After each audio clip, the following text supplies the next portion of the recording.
Hook. My wife and son died in a plane crash. I suffered for 3 years. During a business trip to Canada, I saw a woman walking with a little boy who looked exactly like my son. I couldn't breathe. My vision blurred. Every instinct told me to run toward them, but I stayed frozen. Then I started moving, slowly, keeping distance, following their steps through unfamiliar streets. They stopped outside a store, laughing, holding hands, looking so alive. And then someone else joined them, someone I never expected to see there. That's when everything inside me shattered. Leave a comment, where are you watching this story from? Because what I saw through that boutique window was just the beginning, and someone out there might need to hear what happened next. Task 1. The cold wind from the Pacific pierced my coat as I walked down Oak Bay Avenue. Victoria, British Columbia had always been beautiful in winter. Victorian architecture, quiet elegance, but today the beauty felt hollow. I'd just left a 3-hour meeting with a tech billionaire who wanted a custom waterfront estate. The project would have been a career highlight. Instead, I could barely remember the details. 3 years. 3 years since the plane crash. 3 years since I'd lost everything. I stopped in front of an upscale children's boutique, intending to buy something for my colleague's daughter back in Connecticut. Through the large glass window, soft golden light spilled onto the sidewalk. Inside, a woman with auburn hair held an expensive Hermes bag, laughing. Beside her, a man knelt on the polished floor, carefully lacing tiny leather shoes on a boy who couldn't have been more than 8. My hand froze on the door handle, the man's profile, the way he tilted his head, the gesture of brushing the boy's hair back. I knew those movements. I'd seen them 1,000 times. My heart stopped. He turned slightly, reaching for the boy's jacket, and I saw his face clearly. The face I'd mourned, the face from the photo that still sat on my desk, surrounded by candles I lit every week. My wife, my son, alive. Deanna's hair was longer now, styled in loose waves instead of the sleek bob. But it was her, the delicate mole behind her left ear, the way she touched her collarbone when she smiled, the graceful movements that had made me fall in love 12 years ago. And the boy, Jasper, older, wearing an expensive wool coat I'd never bought. His face had lost its baby softness, but his eyes, those hazel eyes, were unmistakable. The man stood, and my world collapsed. Garrett Sullivan, my best friend since college, the man who had held me up at the funeral when my knees gave out, the man who'd helped me sort through financial paperwork when I couldn't see through my tears. He was holding my son's hand, laughing with my wife, looking at them with an expression I recognized because I'd worn it myself for 5 years. Love, pride, possession. They were a family, a complete, perfect, happy family. Without me. My vision blurred. The boutique window became watercolor, all soft edges and bleeding colors. My breath came in short gasps. People brushed past me, annoyed by the man frozen in front of a children's store, but I couldn't move. 3 years. 3 years of hell. 3 years of debt collectors, of selling everything my parents left me, of working 18-hour days to pay off debts I didn't understand. 3 years of waking at 3 a.m. with my chest tight, wondering if the pain would ever stop. And they'd been here, together, living. My phone was in my hand before I realized it. I stepped behind a pillar, fingers trembling, and took photos. Then video. Deanna paying at the counter. Garrett lifting Jasper onto his shoulders. All three walking out, Jasper's laughter echoing on the quiet street. They climbed into a silver Tesla parked 2 blocks down. I memorized the license plate. When the car disappeared, I stood in the gathering dusk. The cold wind bit through my coat, but I didn't feel it. The pain in my chest was gone, replaced by something sharper. Colder. I wasn't ready, not yet. I didn't know how or why, but I would find out. I needed a plan, something perfect, something ruthless. Task 2. The plane tore through the night sky, leaving Victoria's glittering lights behind. I sat in business class, staring at the darkened window. The flight attendant offered wine. I declined. Just ice water. I needed clarity, not comfort. My phone sat face down on the tray table. The video was still there. Deanna, Garrett, Jasper, alive, laughing, a family without me. I closed my eyes, and the memories came flooding back. 3 years ago, I'd been at my office in Greenwich reviewing blueprints for a museum renovation when Edmund, my father's old lawyer, called. His voice was shaking. "Colin, there's been an accident, an international flight. The passenger list, Deanna and Jasper's names are on it." The blueprints slipped from my hands. The room tilted. I remember my assistant's scream as I collapsed. I woke up in Greenwich Hospital 6 hours later, Edmund standing by my bed, his face gray. They haven't recovered any. They're still searching. But I already knew. My wife and son were gone. The funeral was held 2 weeks later. There were no bodies to bury, just photos, flowers, a church filled with people I barely recognized. I stood at the front, staring at Deanna's portrait, her bright smile, the way her hair caught the light, and felt nothing. My body was there, but I was somewhere else, somewhere cold and empty. Garrett had held me up when my knees gave out. His hand gripped my shoulder, steady and warm. "I'm here, brother," he'd said. "Whatever you need, I'm here." I'd believed him. 2 weeks after the funeral, the debt collectors came. 3 men in dark suits appeared at my door on Round Hill Road. They had documents, loan agreements, wire transfers, signatures, all with Deanna's name, $5.5 million, borrowed from private lenders in the Cayman Islands, for what they wouldn't say. "Your wife guaranteed these loans with your joint assets, Mr. Hartley. The debt transfers to you." I'd stared at the papers uncomprehending. Deanna had never mentioned loans. We'd been comfortable, not wealthy but stable. Why would she borrow millions? My father Bernard had tried to help. He'd spent hours on the phone with lawyers disputing the documents. The stress sent him to the hospital a week later. He survived, but something in him broke. He aged a decade in days. My mother Judith stopped sleeping, stopped eating. She sat in Jasper's room for hours, clutching his stuffed bear, whispering his name. I sold everything. The townhouse in Manhattan went first. Then, my Porsche. Then my shares in the architecture firm I'd helped build. I worked 18-hour days taking every commission I could find, bleeding myself dry to pay off debt I didn't understand. Garrett had appeared during those months offering to help with the finances. "Let me look at the books, buddy," he'd said. "I know people. I can restructure this." I'd been grateful, desperate. I'd given him access to everything. God, I'd been so blind. For 3 years, I lived like a ghost. I kept Jasper's room exactly as he'd left it, his race car bed, his toy trains lined up on the shelf, the photo album on his nightstand, pictures of him learning to ride his bike, his face bright with joy. Every night, I sat on the floor of that room and cried, silent, wrenching sobs that left me hollow. I opened my eyes, the plane hummed around me, the ice in my glass had melted. I pulled out my phone and watched the video again. Garrett's hand on Jasper's shoulder, Deanna's laugh. For 3 years they'd lived in paradise, built on my pain, on my parents' suffering, on lies so deep I'd almost drowned in them. But that was ending. The man returning to Greenwich wasn't broken anymore. I was someone else now, someone cold, someone dangerous, and I was coming for them. Task 3. 3 days later, Edmund called. His voice was heavy. "Colin, you need to sit down." I was at my architecture office reviewing floor plans for a client renovation. I stepped outside into the hallway, closing the door behind me. What did Quincy find? Something big. I heard papers rustling on his end. 4 things. All of them point to the same conclusion. They planned this for months, maybe longer. My grip tightened on the phone. "Tell me." First, the dental records. The ones used to identify Deanna's body at the crash site. They were fabricated, created at a private clinic 6 months before the accident. Quincy found digital timestamps on the files. They had been backdated. And the dentist, Edmund, paused. He's a college friend of someone we'll discuss later. My stomach turned. What else? Second, the DNA sample. The tissue recovered from the crash scene was suspiciously small, degraded. The lab report shows signs of being rushed corners, cut procedures skipped. The DNA matched your parents Bernard and Judith at 99%, enough to confirm familial relation.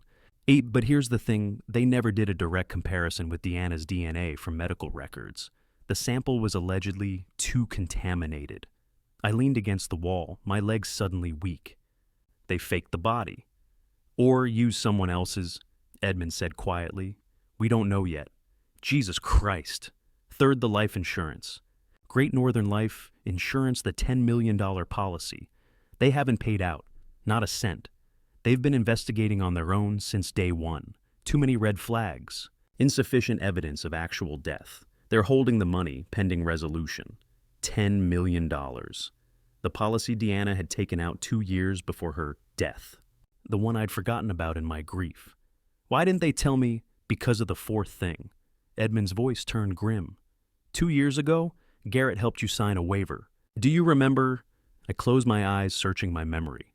Vaguely, he said it was just paperwork, something to expedite the process.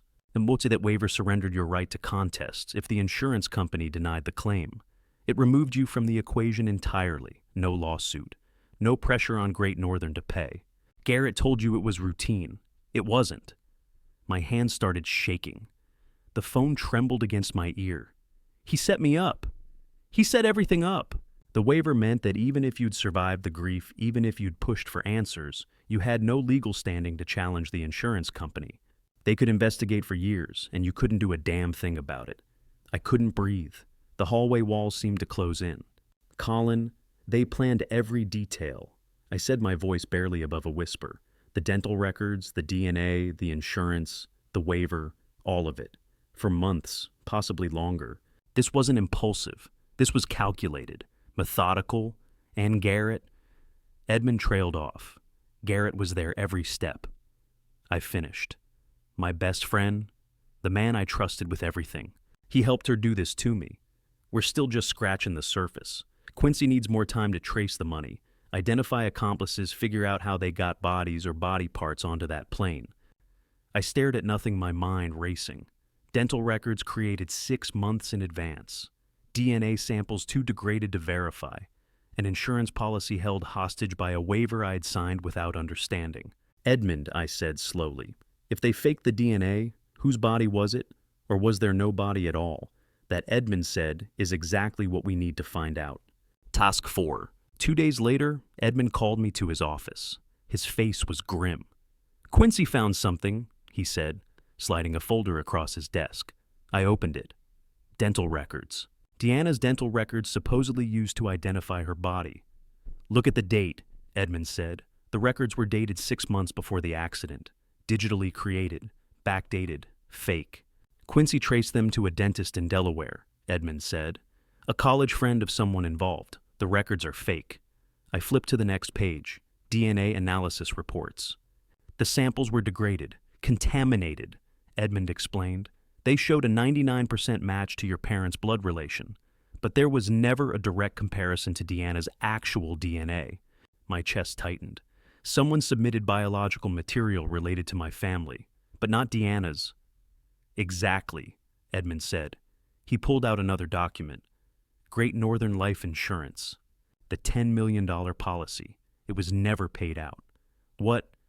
The insurance company flagged it. Suspicious evidence, insufficient body confirmation. They've been investigating for 3 years. The money stayed frozen. But the debt I paid, $5.5 million, to Edmund's jaw tightened. Quincy traced it. Shell companies, offshore accounts. Someone created fake debt to drain you while the real insurance money stayed locked.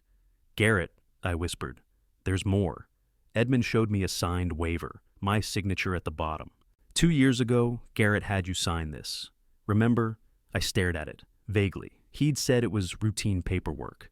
This waiver relinquishes your right to contest insurance refusal. If they'd ever gotten that $10 million, you'd have no legal standing. My blood froze. He set me up. He did, Edmund said. The dentist was paid off. The DNA was deliberately contaminated, and Garrett positioned himself to control everything. I closed the folder. My hands were steady. They planned this for years, I said quietly. Edmund nodded. Quincy's still digging tracing money, finding accomplices. But Colin, this is bigger than we thought. They didn't just fake their deaths. They framed you to pay for it. I looked up at Edmund. Then we take everything from them, legally, completely. That's exactly what we're going to do. But one question burned in my mind. Whose body was it? Or was there no body at all? Task 5. That same week I went to see Dr. Vincent Prescott for what I thought was a routine checkup. His office in Greenwich was familiar clean white walls, the smell of antiseptic frame medical degrees. Dr. Prescott had been our family physician for 15 years. He'd treated my father's heart condition. He'd been the one to explain to my mother why Bernard would never fully recover from the stress of losing Deanna and Jasper. He looked up from his clipboard as I sat on the examination table. Colin, you've lost 20 pounds since I last saw you. Are you eating? I eat, I said. I'm just always tired. How tired? I shrugged. I wake up exhausted. I can't focus at work. I forget things, meetings, deadlines. Sometimes I can't remember conversations I had the day before. Dr. Prescott set down the clipboard, his expression sharpening. Well, how long has this been going on? 3 years, since, I trailed off. Since the accident, he finished quietly. Colin, those symptoms, chronic fatigue difficulty, concentrating memory loss, depression, insomnia, I assumed they were grief, trauma. But combined with the weight loss, he stood. Let's run a full blood panel, just to be safe. I didn't think much of it. 2 days later, he called me back to his office. His face was grim. Colin, I found something concerning in your blood work. I sat across from his desk, my stomach tightening. What? Benzodiazepines, drugs in the Xanax and Valium family. Anti-anxiety medication. Sedatives. He slid a printed lab report across the desk. But this isn't an acute dose. This is chronic, low level. Someone's been giving you small amounts over a long period of time. My mouth went dry. I've never taken anti-anxiety medication. Deanna always said I should, but I refused. Doctor, Prescott leaned forward. Then someone's been giving it to you without your knowledge. The words hung in the air. I thought back. Mornings before work. Deanna handing me coffee already prepared, always with a smile. Drink up, honey. You need the energy. Evenings at home, smoothies, herbal tea. This will help you sleep, sweetheart. I'd trusted her. I'd drunk everything she gave me. Chronic benzodiazepine exposure causes exactly the symptoms you've described, Dr. Prescott said. Fatigue, cognitive impairment, depression, memory issues. Over time, it creates dependency. You become manageable. She wanted me weak, I said slowly. She wanted me unable to think clearly, unable to fight back. Dr. Prescott nodded. It would also explain why you accepted things you might otherwise have questioned. The debt, the waiver, the wait. I looked up sharply. But she's been dead for 3 years. Why is it still in my system? Dr. Prescott was silent for a moment. Then, has anyone else been preparing food for you regularly? My blood turned cold. My mother? I whispered. Judith. The memory hit me like a freight train. Before Deanna died, she had left a bottle of pills with my mother, large white capsules. I'd seen them on the kitchen counter. Make sure Colin takes these every day, Mom. Deanna had said, her voice sweet and concerned. They're vitamins, for his health. He's been so stressed. My mother, grieving and desperate to help her son, had continued giving them to me, every morning for 3 years, in my orange juice, in my oatmeal. She hadn't known. Deanna had turned my own mother into her weapon. I stood up, my hands shaking. She didn't just steal my money. She poisoned my body. She used my mother to do it, for years. Dr. Prescott watched me carefully. Colin, I need to ask, are you safe if this woman is capable of this level of planning? She's in Canada. She thinks I don't know she's alive. My voice was cold, flat. But not for long. I walked out of his office into the pale winter sunlight. How long had she planned this? And what else had I missed? Task at 6. I couldn't sleep that night. One question haunted me. Was Jasper really mine? At 2 in the morning, I found myself standing in his room. I hadn't changed anything in 3 years. The race car bed still sat against the wall, perfectly made. Toy trucks lined the shelf. A dinosaur poster hung crooked above his desk, exactly where he'd left it. I sat on his bed, pulling the photo album from his nightstand. I'd looked at these pictures 1,000 times, Jasper as a newborn, his first steps, his 5th birthday party, but tonight I looked differently. I studied every detail. His eyes hazel warm brown, with flecks of gold. Mine were blue. His hair dark, wavy, thick. Mine was light brown, straight. His face structured, delicate, angular, like Deanna's. His smile? I stopped. Whose smile was that? The question felt like betrayal. I'd been there when he was born. I'd held him in the delivery room. I'd changed his diapers, taught him to walk, sat through hours of Sesame Street. But what if Deanna's lies went deeper than I'd imagined? I hated myself for thinking it. But I couldn't stop. I walked to the bathroom attached to his room. His toothbrush still sat in the holder, a blue one, with a cartoon spaceship on the handle. I'd kept it. Couldn't throw it away. I took it, then pulled a strand of my own hair. The next morning I sent both to a private lab with instructions for a confidential paternity test. The next 7 days were the longest of my life. I worked like a robot moving through meetings without hearing a word. Every time my phone buzzed, I jumped. Every email made my heart race. At night, I sat in Jasper's room and whispered the same prayer. Please let him be mine. Please. 1 week later, the envelope arrived at Edmund's office. I drove to Stamford with my hands shaking so badly I nearly ran a red light. Edmund was waiting the unopened envelope on his desk. Do you want me to open it? He asked gently. No, my voice was hoarse. I need to see it myself. I picked up the envelope. It felt impossibly light. How could something so small hold so much weight? I tore it open. Pulled out the pages. Read the first line, paternity test results. Then the second alleged father, Colin Hartley child, Jasper Hartley, probability of paternity 0. 0% Colin Hartley is excluded as the biological father. The words blurred. I read them again, hoping I'd misunderstood. 0%, not my son, not my blood. Colin, Edmund's voice came from far away. I'm so sorry. I sat down slowly. I didn't cry, didn't yell, just sat there staring at the paper. I raised another man's child, I said, finally. My voice sounded strange, flat, empty. Edmund said nothing. For 5 years I loved him with everything I had. I taught him to walk, to talk, to laugh. My hands tightened on the paper. I was there for his first word, his first step, his first day of school. And they took him from me, not because he was my blood. I looked up at Edmund, but because hurting me was the point. Edmund leaned forward, his expression pained. We can use this. If Jasper isn't biologically yours, you have no legal obligation, no custody rights. We can... No? I stood up. My voice was cold now, sharp as glass. I raised him. I was his father for 5 years. Blood or no blood, he's still my son. Edmund stared at me. I'm getting him back, I said quietly. Not for revenge, not to hurt Deanna, but because that little boy deserves a father who actually loves him, who doesn't see him as a weapon. The court won't... I don't care what the court says. I folded the paper carefully, sliding it back into the envelope. Jasper is mine, in every way that matters. I turned toward the door, then stopped. Edmund, I said, I want to know who is Jasper's biological father. Task 7. A few days after I received Jasper's DNA results, I called Quincy. I need to know who the biological father is. Can you find out? It'll take time, Quincy replied. But if there's a trail, I'll find it. 4 days of waiting, while Quincy dug through financial records, travel logs, surveillance footage. 4 days of barely sleeping. And then his call came. Colin, I found the answer, and it's worse than you imagined. An hour later, I sat across from him at a quiet coffee shop in Greenwich.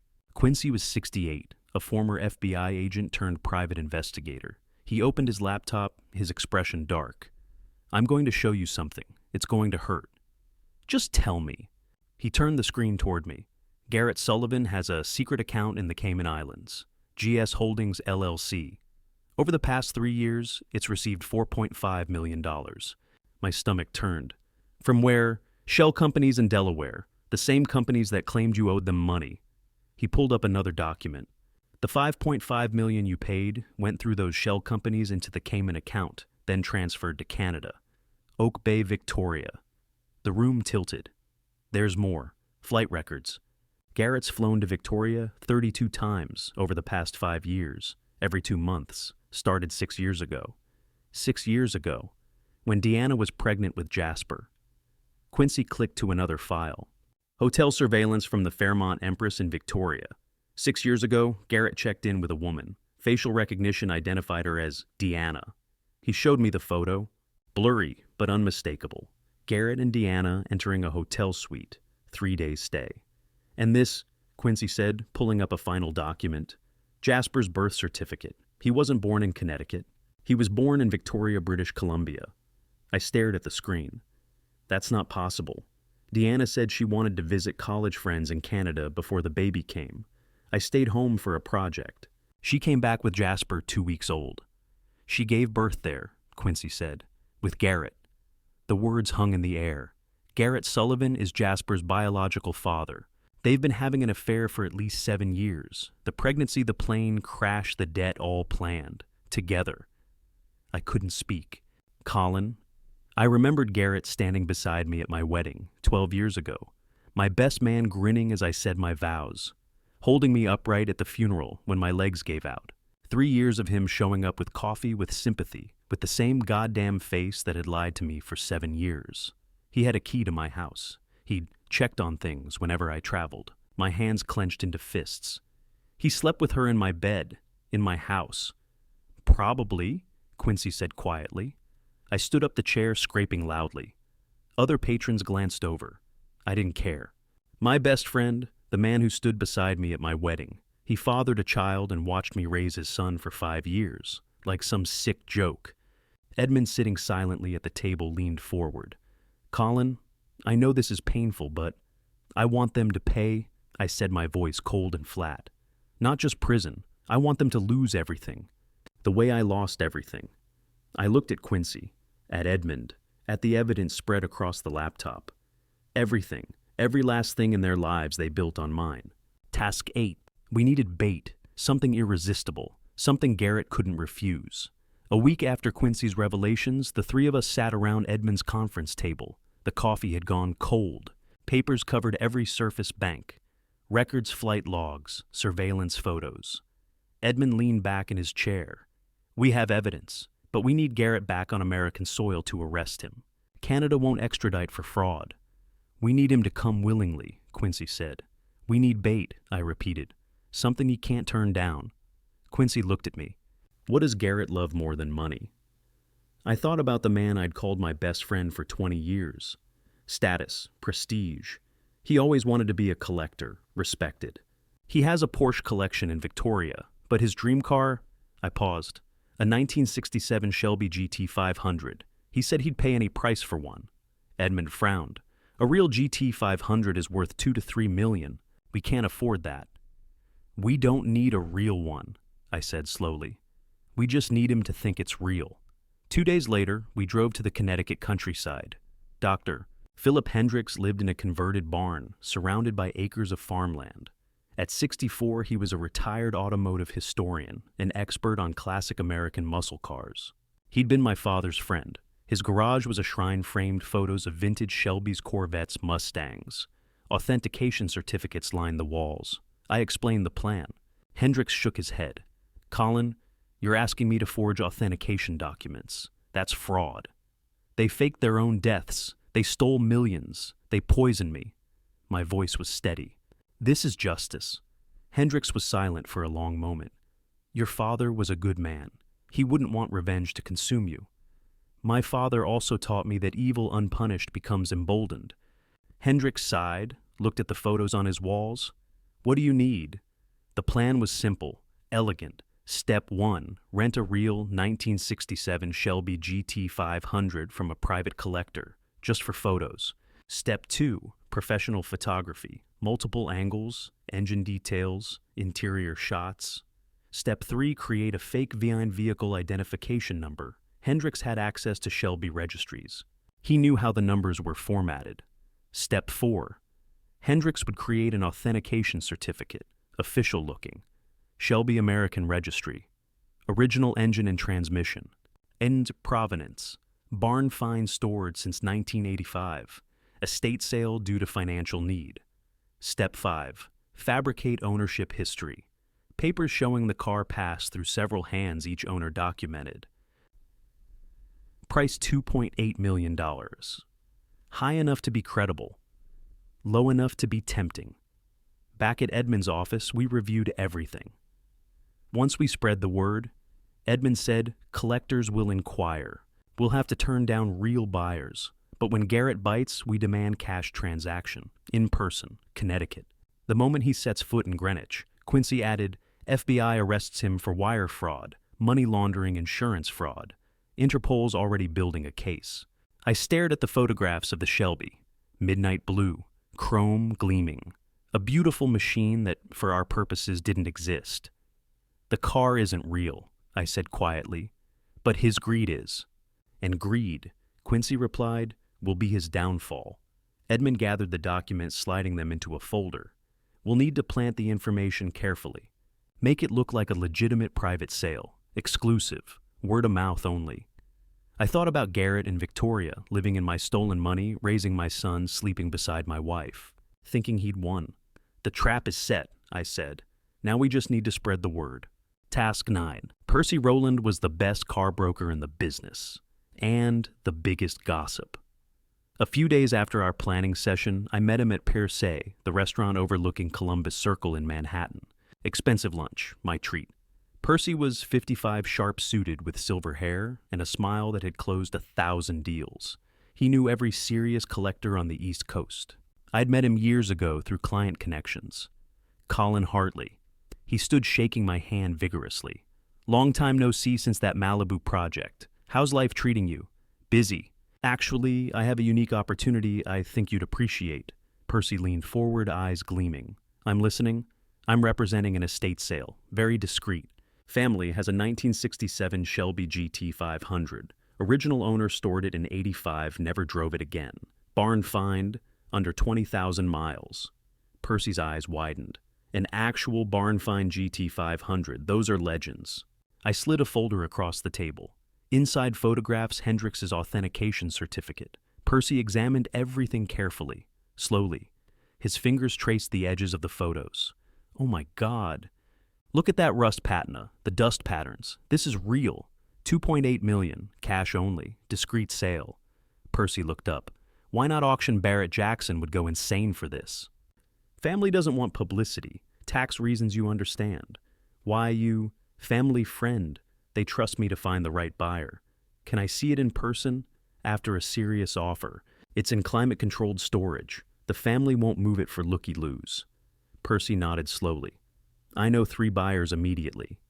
Only share it with serious collectors, people with cash ready. The family wants someone who will treasure it, not flip it. Exclusive collector circles only. I'll send private inquiries. Perfect. Let me know if anyone's interested. Within 48 hours, Percy had sent emails, private collector forums, wealthy car enthusiasts, specialty vehicle investment groups. Subject line, once-in-a-lifetime opportunity, 67 Shelby barn find. He included one teaser photo, just one, the front quarter panel, dusty and beautiful. The rumor spread like wildfire. I imagined Percy at cocktail parties leaning in conspiratorially. You won't believe what came across my desk. At car shows whispering to the right people. Completely off market. Haven't even listed it yet. That's what I'd counted on. Percy couldn't help himself. He was a broker, yes, but more than that, he was a storyteller. And this was too good a story to keep quiet. Within 48 hours, every serious collector on the East Coast knew about the mysterious GT 500. And then 3 days after my lunch with Percy, I received an email. The sender, Mr. K. The subject line, Shelby Inquiry Serious Buyer. I stared at the screen, my heart pounding. I didn't open it. Not yet. First, I called Edmund. It's him, I said. He took the bait. Task 10. The email was professional, polite, but I recognized the writing style. Email 1, Mr. K. Subject Inquiry, 1967. Shelby, GT 500, Dear Mr. Hartley, I received information about your GT 500 through a reliable source. I am a serious collector with cash ready immediately. Before proceeding, I require complete VIN, service history documentation, clear photos of engine bay and undercarriage, confirmation of matching numbers. I have been searching for this exact model for years. Respectfully, K. Morrison. I stared at the screen, the formality, the technical questions. Something about the phrasing felt familiar. Email 2, Colin Mr. Morrison VN7 Rodro 2C1 25XXXX protected until serious offer service records. Original owner maintained regularly until storage in 1985. Documentation available. Photos attached engine bay, undercarriage interior, details matching numbers. Confirmed by Dr. Philip Hendricks, certified automotive historian. This is a unique opportunity. I've received multiple inquiries. Respectfully, C. Hartley email 3, Mr. K. Impressive. The Holly carburetor appears original.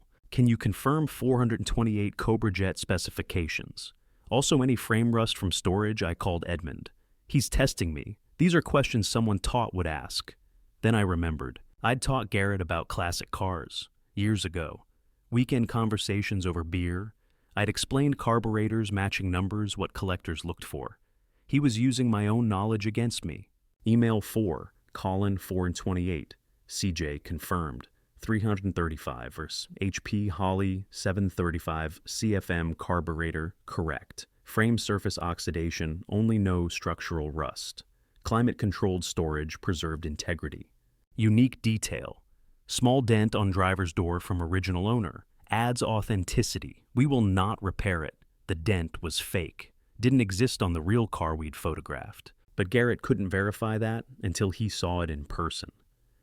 Firm price $2.8 million USD cash. Email 5, Mr. K. I appreciate unrestored authenticity. That dent is actually a selling point for me. I'm prepared to meet your price. However, I'm currently in British Columbia. Can you arrange shipping? My heart jumped. British Columbia. Victoria. It was him. Email 6, Colin, no shipping. Too risky for a vehicle this valuable. In-person transaction only. Location, Greenwich, Connecticut. Cash or wire transfer upon inspection. If you're serious, this car won't be available long. Email 7, Mr. K understood. I'll arrange travel to Connecticut. Available next week. Please confirm address and viewing time.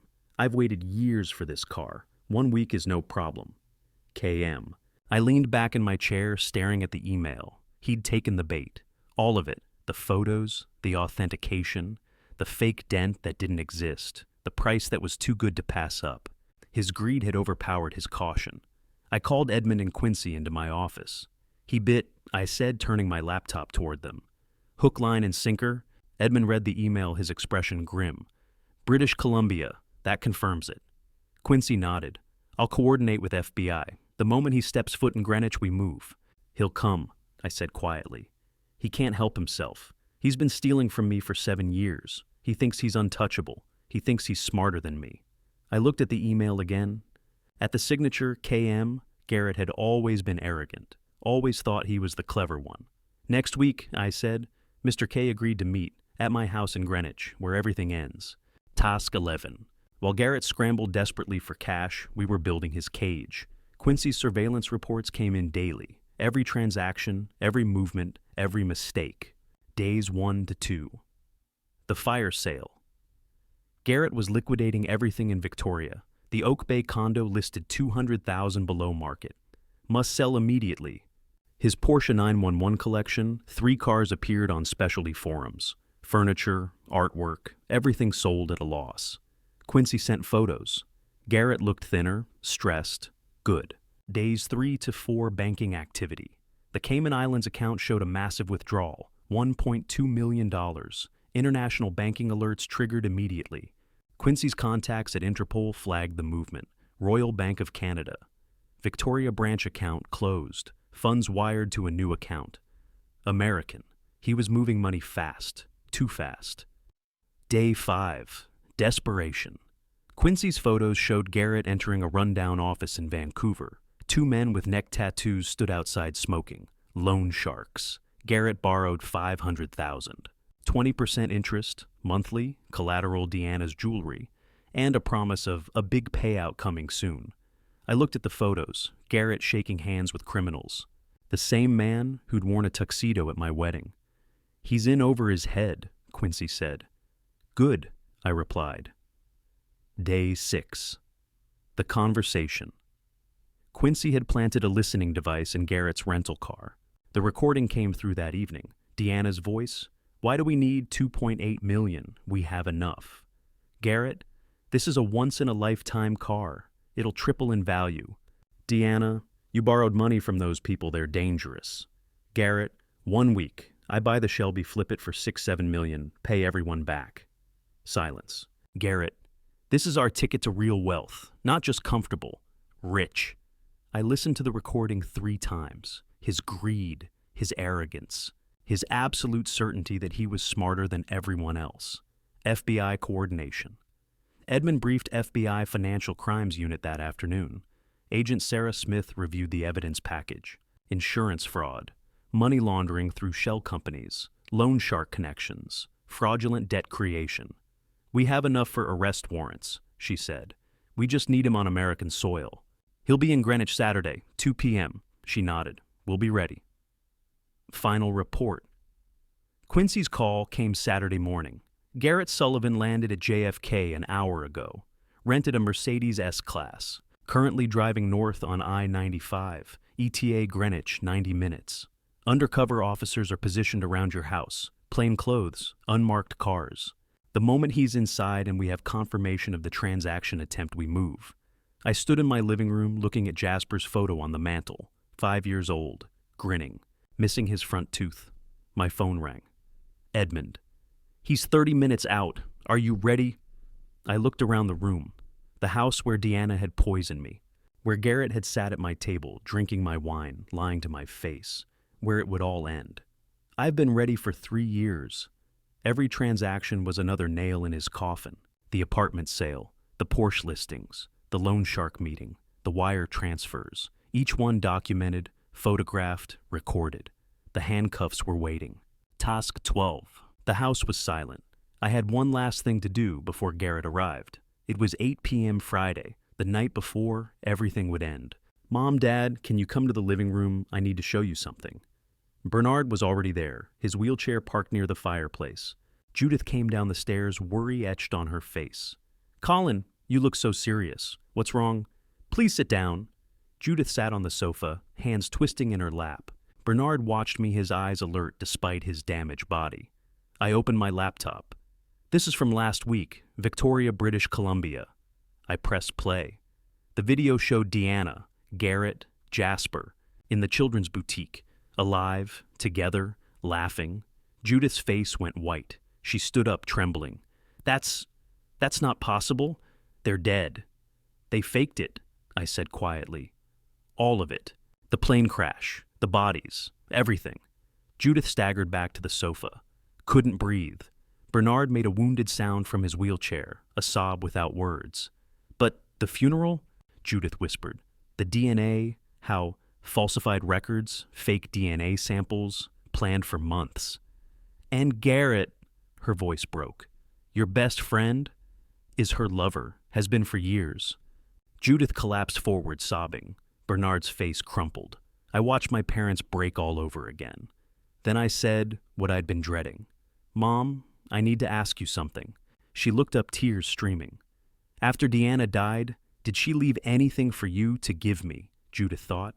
She left a bottle of vitamins, said you needed them for stress, made me promise you'd take one every night. My jaw tightened. Do you still have that bottle? In the kitchen cabinet. Why, I retrieved it, handed her Dr. Prescott's report. These aren't vitamins, they're sedatives. She was poisoning me. Judith stared at the report, at the bottle, at me, and she used you to keep doing it after she died. The sound that came out of my mother was inhuman, a wail of horror and guilt that seemed to come from her bones. Oh my God, she doubled over. I poisoned my own son for 3 years. I knelt down, wrapped my arms around her. Mom, you didn't know. You're a victim too. She manipulated you, the same way she manipulated me. Bernard was crying silently in his wheelchair, understanding everything. I reached over, squeezed his hand. He squeezed back, weak but there. Tomorrow, I said, Garrett's coming here. He thinks he's buying a car. He doesn't know it's a trap. The FBI will arrest him. Deanna will be arrested in Canada. Everything ends tomorrow. Judith looked at me through swollen eyes. What about Jasper, our grandson? My voice caught. He's not my biological son. Judith's mouth opened in shock. But I raised him. I love him, and I will get him back. The room was quiet except for my mother's ragged breathing. Bernard reached for Judith's hand with his good arm. Tomorrow, I repeated. After 3 years, after all the lies, after everything they took from us, tomorrow they pay. Judith clung to me, this woman who'd spent 3 years unknowingly poisoning her own child. Bernard watched from his wheelchair, a man broken by grief and stress, unable even to speak his rage. We were all victims of the same two people, but only I had the power to make them pay. Tomorrow, everything ended tomorrow. Task 13. The black Mercedes pulled into my driveway at exactly 2 o'clock Saturday afternoon. Garrett stepped out grinning like he owned the world. I watched from the living room window as he straightened his expensive navy suit, adjusted his cuffs, and reached back into the car for a leather briefcase. Cash, probably. Or forged paperwork. It didn't matter. He stood there for a moment staring up at the house with something that looked almost like nostalgia. He'd been here hundreds of times. Barbecues, Thanksgiving, game nights. My best man, my friend, my betrayer. The doorbell rang. I opened the door, keeping my face neutral. "Colin." Garrett's smile was wide, almost genuine. "Buddy, God, it's been too long." He moved in for a hug. I stepped back. "Garrett," I said flatly. "Come in." His smile faltered for half a second, then returned. He waved it off with a shrug. "Still grieving. I get it, man. I really do." I led him inside down the hallway into the living room, the same room where we'd watched the Super Bowl in 2019, the same couch where he'd consoled me the day I lost Deanna and Jasper, the same armchair he always claimed as his. He sat in it now like he belonged there. "Jesus, this place," he said, looking around. So many memories. He leaned back, relaxed, confident. "Remember Super Bowl 2019? We got so drunk Deanna kicked us out to the garage." He laughed. "God, I miss her, man. I miss both of them." "I remember," I said. His eyes softened with fake sympathy. "I think about them every day, Colin. I really do." I walked to the bar cart and poured 2 glasses of Macallan 18, his favorite. He noticed. "You remembered." He took the glass, swirling it appreciatively. "You always had good taste." He took a long sip.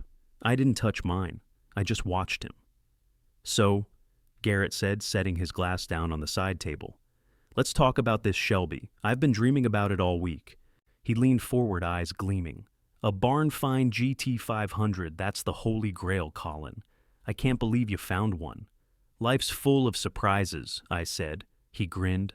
"Damn right it is." I sat down across from him, elbows on my knees. "So how's life in British Columbia?" Garrett froze, just for a second, then he recovered smooth as ever. "British Columbia." "Your email," I said evenly. "K. Morrison, Victoria, BC." "Oh, right, yeah." He laughed, but it sounded hollow. "I moved out there after everything. Needed a fresh start." "A fresh start," I repeated slowly. Interesting choice of words. "It's cheaper than here," he said quickly. "Better pace of life, you know?" "I can imagine." I tilted my head.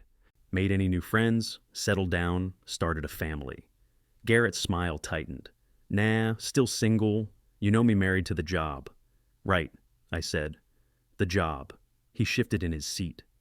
"Why all the questions, man? Let's talk about the car. Where is it? Can I see it?" I set my glass down on the coffee table, slowly, deliberately. Then I leaned forward, my eyes locking onto his. "Garrett," I said quietly, "should we talk about the car?" I paused. "Or should we talk about Deanna and Jasper first?" The glass slipped from Garrett's hand.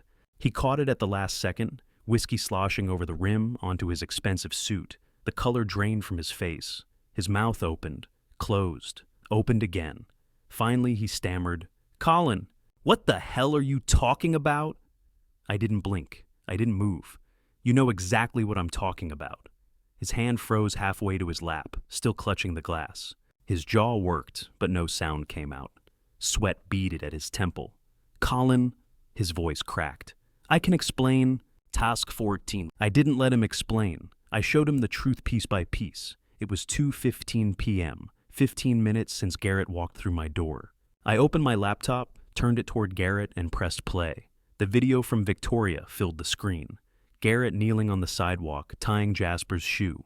Deanna smiling down at them, her hand resting on Garrett's shoulder. The 3 of them laughing, a family. Garrett's face went white. He stared at the screen, frozen. There was no denying what he was seeing. "Colin," he said hoarsely, "it's not what you think." "Isn't it?" I said coldly. "Because to me it looks like my dead wife and my dead son." I leaned forward. "With my best friend?" He opened his mouth, but no words came out. I slid a thick folder across the table. "Quincy Donahue is very thorough," I said. Garrett flipped it open with shaking hands. Bank statements from the Cayman Islands. Money trails shell companies to Cayman to Victoria. Flight records 32 trips to Victoria over 5 years. Hotel surveillance photos Garrett and Deanna together 6 years ago. You investigated me, he whispered. You faked your death, I said. What did you expect? His phone rang. The caller ID flashed Vancouver. He reached to silence it, but I stopped him. Answer it, I insist. He stared at me, then at the phone. Finally, with trembling hands, he answered and put it on speaker. A rough, brutal voice filled the room. Mr. Sullivan, we have a problem. The cops are asking about our loan. You said this was clean money. If you lied to us, you're a dead man. The line went dead. Garrett dropped the phone. How did you... I stood and walked to the fireplace. I know about the money, I said quietly. The fake accident, all of it. I reached into my jacket pocket and pulled out a folded paper. I tossed it onto the table. But there was one thing I needed to confirm. He picked it up. His eyes scanned the page. DNA test results. Probability of paternity 0.00%. Jasper isn't my son, I said. He's yours. Garrett went completely still, and then he laughed, a bitter, vicious laugh. You really thought Jasper was your son? He said, standing. His mask was gone now. God, Colin, you're pathetic. I watched you play daddy to my boy for 5 years, teaching him to ride a bike, reading him bedtime stories, my son. It was worth every damn second. My hands clenched into fists, but my voice stayed cold. You're right. He's not my blood, but I was there for his first word, his first step. Where were you, Garrett, hiding like a coward? You donated sperm. I was his father.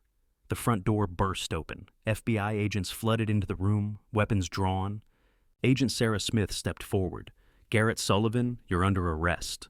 She read the charges: insurance fraud wire, fraud, money laundering, conspiracy. Handcuffs snapped around Garrett's wrists. He thrashed against the agents. This is a setup. I want my lawyer. You'll need one, I said quietly. As they dragged him toward the door, he screamed, Wait, the car, the Shelby. Where is it? I have the money. I walked up close so only he could hear me. There is no Shelby, Garrett. Not just like there was no friendship. Only lies. His face collapsed. Total devastation.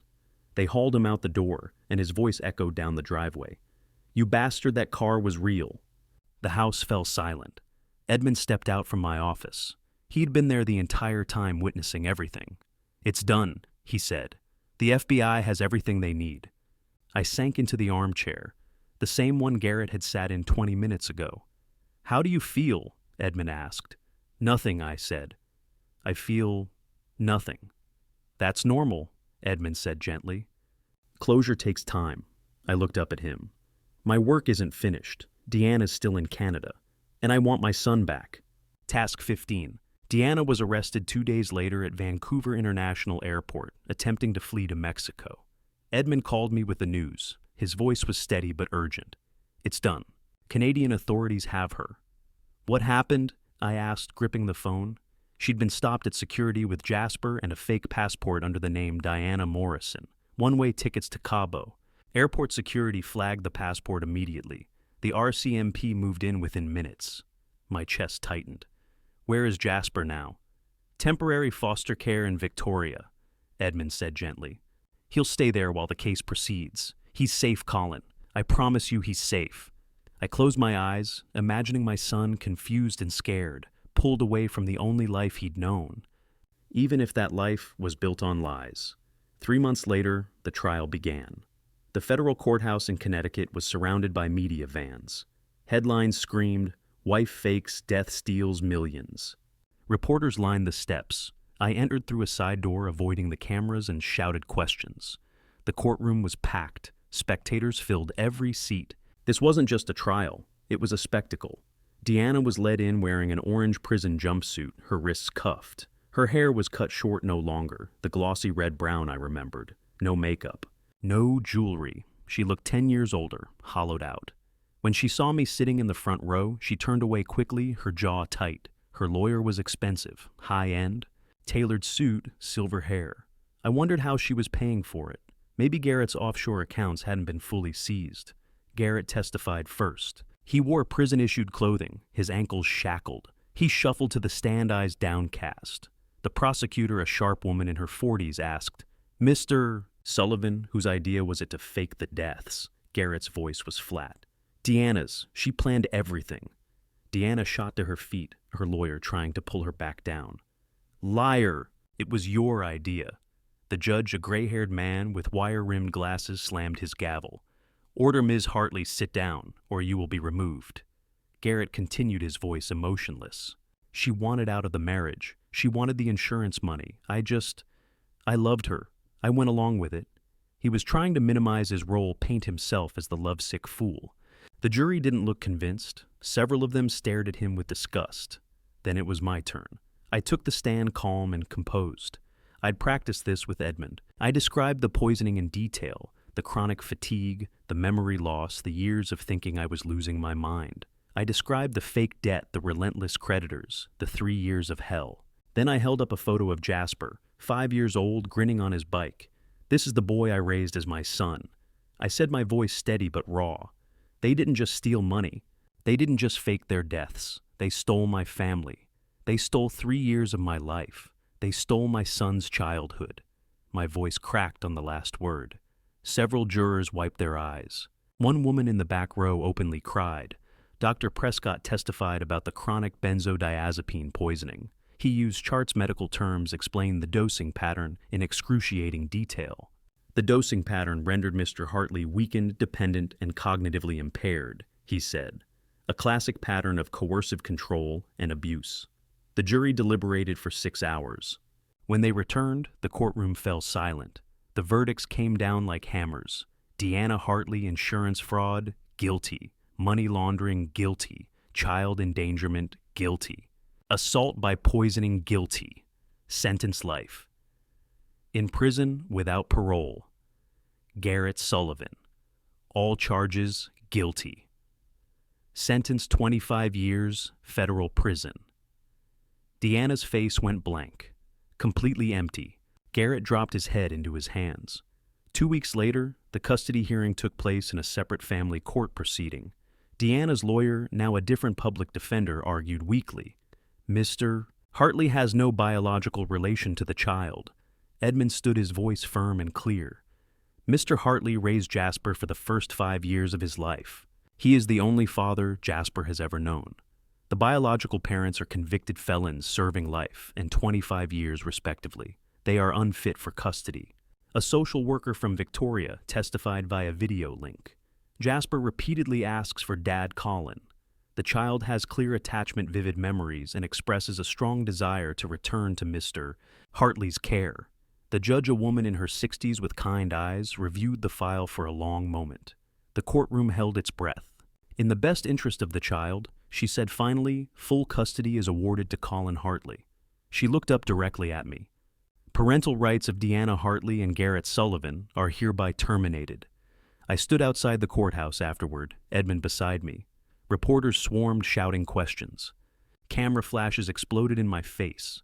I gave a brief statement, reading from a card Edmund had prepared. Justice has been served, I said. But my priority now is healing and bringing my son home. The gavel fell. Justice had been done, but the victory felt hollow, empty. There was one more person I needed to see. Jasper. Task 16. 6 months later, I stood outside a temporary foster home in Victoria, my hands trembling. I'd driven back to the city where everything had started. The irony wasn't lost on me. Oak Bay was quiet that afternoon, the streets lined with oak trees just beginning to bud with spring. The foster home was a modest single-story house with a small front garden, just a few blocks from the boutique where I'd seen them, where my world had shattered and rebuilt itself. I took a deep breath and walked to the door. Mrs. Patterson, the social worker, opened it. She was in her 50s with kind eyes and graying hair pulled back in a bun. Mr. Hartley, she said warmly. Jasper is very excited, but also nervous. He remembers you, but it's been 3 years. Please be patient. I nodded. My throat was too tight to speak. She led me inside to the living room, and there he was. Jasper sat on the couch, his hands folded tightly in his lap. He was 8 now, taller. His face had lost some of its roundness, his features sharper. His hazel eyes, the same ones I remembered, were wide and uncertain. He wore jeans and a plain gray t-shirt, nothing like the expensive wool coat from before. His hair was shorter, neatly trimmed. He looked smaller somehow, despite being bigger. When he saw me, he froze. His eyes locked onto mine, searching, afraid, hopeful. I knelt down slowly, bringing myself to his level. I didn't rush. I didn't force anything. "Hey, champ," I said softly. His lip trembled. "Dad, you came." "Of course I came," I said. My voice broke. "I brought something for you." I reached into my backpack and pulled out a thick photo album. I sat beside him on the couch, moving, slowly, giving him space. "Can I show you?" I asked. He nodded, barely perceptible. I opened the first page, a photo of Jasper as a newborn, wrapped in a blue blanket in the hospital, my hands cradling him. "This is the first day I held you," I said quietly. Jasper touched the photo with one finger. His breathing quickened. He didn't say anything. I turned the page. A photo of Jasper at 18 months, laughing in my arms at the park, his tiny hands reaching for my face. Then the next page. Me teaching Jasper to ride a bike, his tiny hands gripping the handlebars, my hands steadying him from behind. His face a mix of fear and joy. Jasper's breath hitched. "I remember," he whispered. "You held the back. You said, 'I've got you, champ.'" My throat burned. "Always. I always had you." I turned to the next page. Another photo, Jasper and I building a sandcastle at the beach. Both of us covered in sand, grinning. "We went to the beach a lot," Jasper said quietly. I remember burying your feet." "You did," I said, smiling through tears. "Every time." Then I turned to the birthday photo. Jasper's 5th birthday. A race car cake with 5 candles. Deanna and I on either side of him, but I focused on Jasper's face, pure joy. "You made that cake," Jasper said, his voice shaking. "It had 5 candles. We sang the race car song." Tears spilled down his cheeks. "Where did you go, Dad?" His voice cracked. "Why didn't you come back?" "Mom said," he choked on the words. "She said you didn't want me anymore." I pulled him into my arms. The first physical contact. He didn't resist. He collapsed against me, sobbing. "That was a lie, Jasper," I said, my voice breaking. "I never stopped wanting you." "Your mom? She did something wrong. She had to go away. But I looked for you every single day. Every single day. I never stopped being your dad." He pulled back slightly, looking up at me with red, swollen eyes. Are you my real dad?" I held his gaze. I didn't lie. "You know what?" I said. "I raised you. I love you. That makes me your real dad." He stared at me for a long moment, processing. Then he whispered, Can I come home with you?" My chest tightened so hard I thought it would break. "That's why I'm here, champ. If you want to, we're going home, together." He nodded, crying harder now. Then he threw his arms around me, burying his face in my shoulder. "I missed you so much," he sobbed. I held him tight, finally letting myself cry. "I missed you too, buddy, every single day." Mrs. Patterson appeared with a small suitcase. It wasn't much. A fresh start. I took Jasper's hand, and we walked to the car together. He looked up at the house one last time, then at me. "Do I still have my race car bed?" he asked quietly. "Never touched it," I said. "Your room is exactly the same." His eyes widened. "Really? Really?" He squeezed my hand tighter. As I started the car, he looked over at me. "Can we get ice cream?" I laughed. A real laugh for the first time in years. "Absolutely." My son was back in my arms, not by blood, but by love. And that was all that mattered. We were going home, together. Task at 17. 1 year later, life had found its rhythm again. Sunday morning, spring sunlight poured through the kitchen windows. I stood at the stove, flipping pancakes, Jasper's favorite. Jasper now, 9, set the table. "Dad, guess what I got an A on my science project?" "The volcano." I grinned. "I knew it. Can we build another one together?" he asked. "Absolutely, champ." A small voice came from the doorway. "Can I help?" Luna stood there, 7 years old, with curly brown hair and a shy smile. I'd adopted her 6 months ago, from the same foster system where Jasper had been placed. "Of course, sweetheart," I said.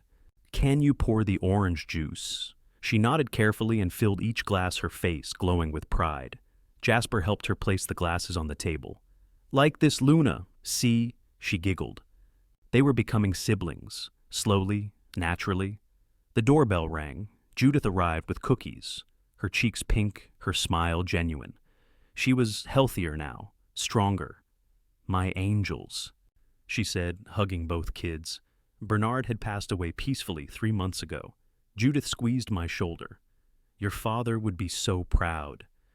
That afternoon, I watched Jasper teach Luna to ride a bike, the same bike I'd taught him on. I've got you, Luna, Jasper called, steadying the seat. Just like Dad held me.